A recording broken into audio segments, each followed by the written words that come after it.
So actually, I'm very glad to welcome Erik to get us some information about the mental health training for the Swedish government employees.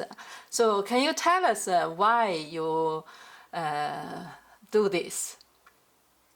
Yeah, so what we've seen is that throughout Sweden, but also the world, we're seeing an increasing need for mental health tools and support, both when it comes to the costs of stress and burnout. It's the leading cause for people to not be at work and to have sick leave is mental health issues. But also in regards to Corona, we're seeing that the mental health problems that people suffer both in Sweden, but also in China and Italy and the States, we see new studies coming out showing that the levels of anxiety and depression and sleeping disorders have, for some, more than doubled, and for example, depression tripled. So it's actually 30% of the population today that are suffering from depression. And from a governmental perspective, they see that if we can strengthen the mental health of our employees, they will work better, they'll be happier, it will cost less. So it's a very important thing and a very sound thing to invest in, both for the well-being, but also for the organization's needs, that they have healthy workers during a pandemic.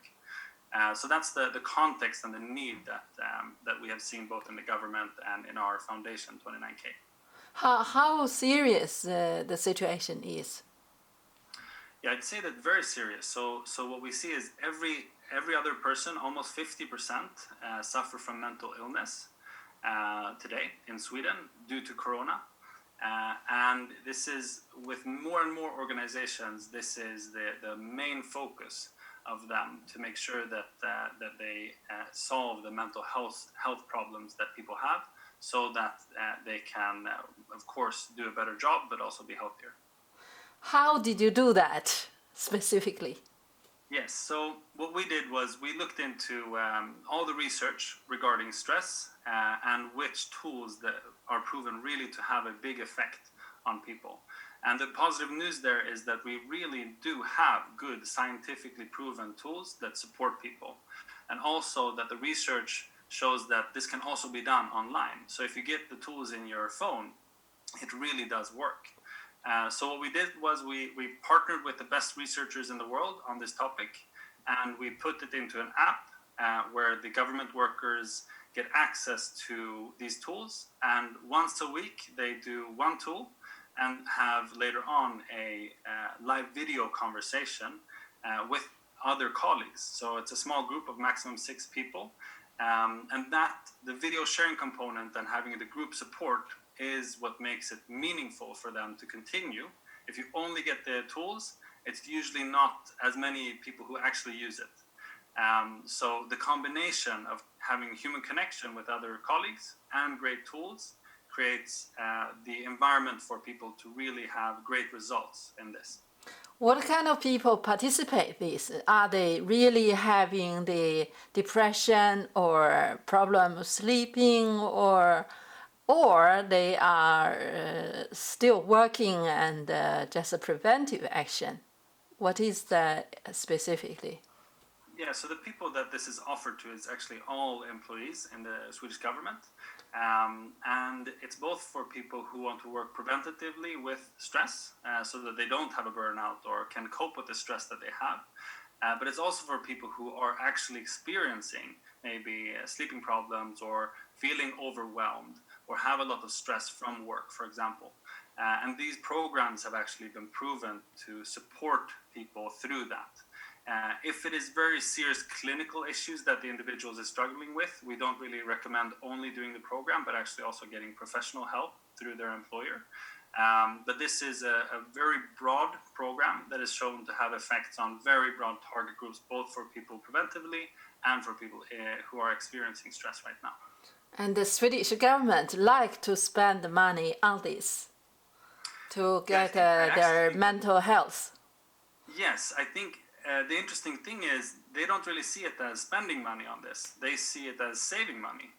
Because if you don't invest in people's mental health and their skills to cope with a more complex world, and the world is becoming more and more complex, what they see is this is one of the biggest costs that they have, is that people have sick leave and that they don't come back to work, and that they have to retrain people. So it's very expensive to have people who have a low or ill mental health.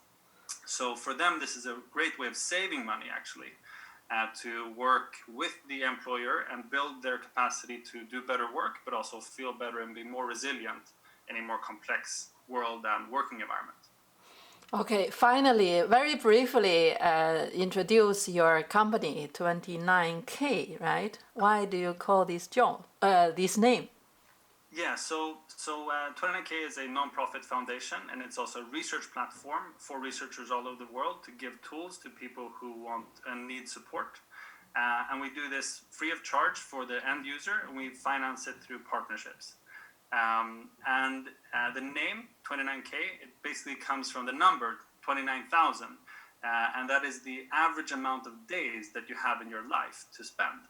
So the point is to help people reflect on what is truly important, and then give them the support through our programs to create a life that they feel is very meaningful for themselves, for their employers, but also for society at large. And we believe that this is one of the most important things in our times, when the world needs humanity to take more responsibility for environmental issues and cooperative issues. We believe that this is a very important cause for both mental health and inner development. It's wonderful. So thank you very much. Thank you. Thank you very much. Yeah, but 29K, how many years you say? That's around 80 years. So it's not really true for any one individual, but it's an average for where we think the world average will be in a couple of years. Our goal is to transform, at least measurably with scientific tools, 5 million lives.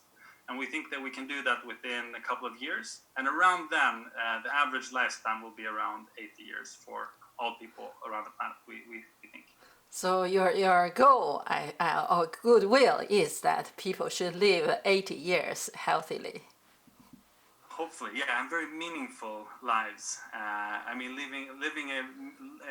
Living a shorter but very meaningful life is also very important than a long and meaningless life. So I think the meaning is a central component of what we think is important. Thank you very much. Thank you.